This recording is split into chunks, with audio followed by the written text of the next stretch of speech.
Have you ever noticed how easily you can support others?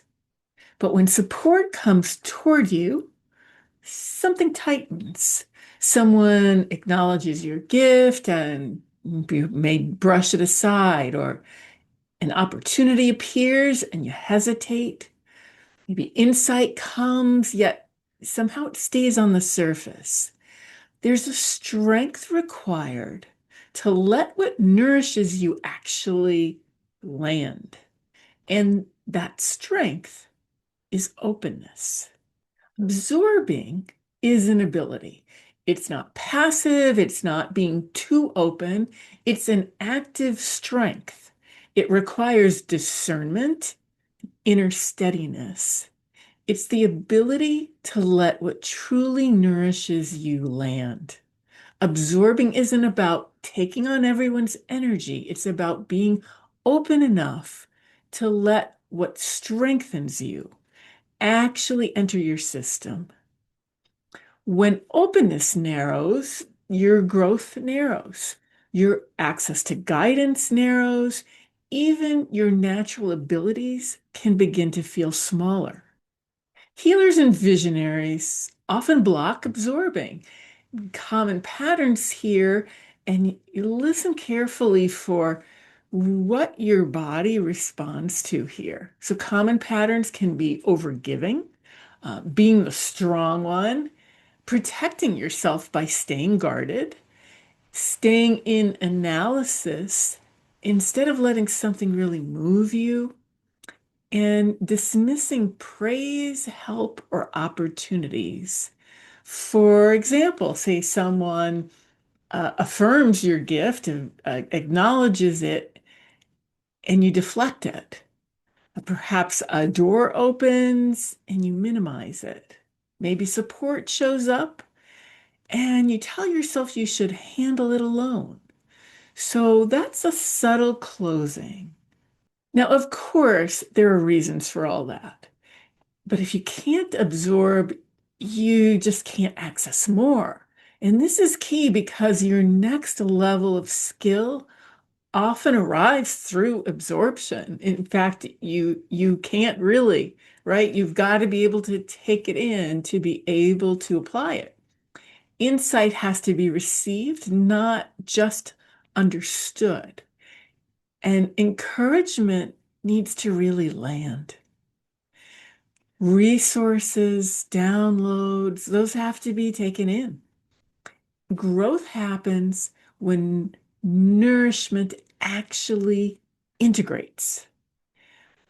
You simply can't express what you haven't allowed yourself to receive.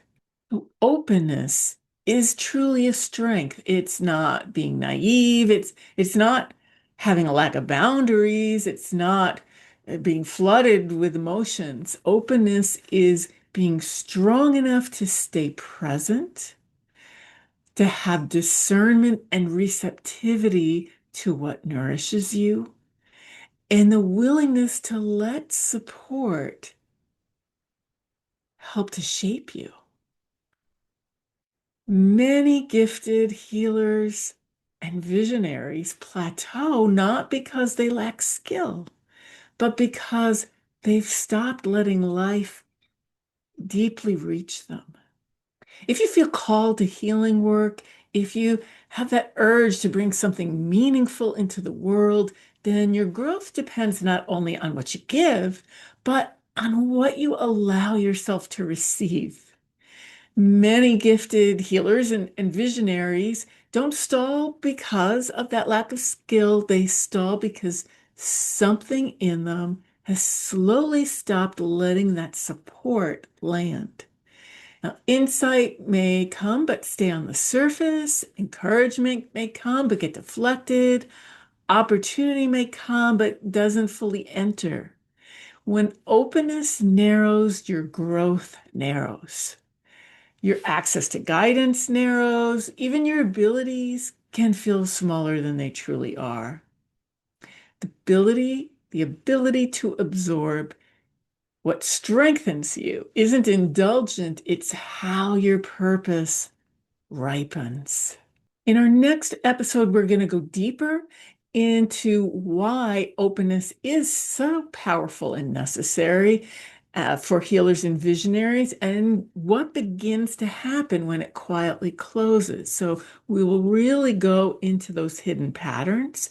And for now, just notice, where is support trying to reach you? And you subtly stay guarded. If that resonates with you, I invite you to go deeper with me. You can look at my Flourish Your Purpose program. We cultivate these essential abilities so that your gifts can fully land and grow. And that link is below. And I'd love to hear from you. What is one form of support you've had difficulty taking in? Please share in the comments. And if this is meaningful, subscribe so you don't miss the next episode. Again, we're going deeper into why openness requires strength and why it's essential for healers and visionaries. In the meantime, I want to thank you so much for being here and for being you. Namaste and many blessings to you, my friend.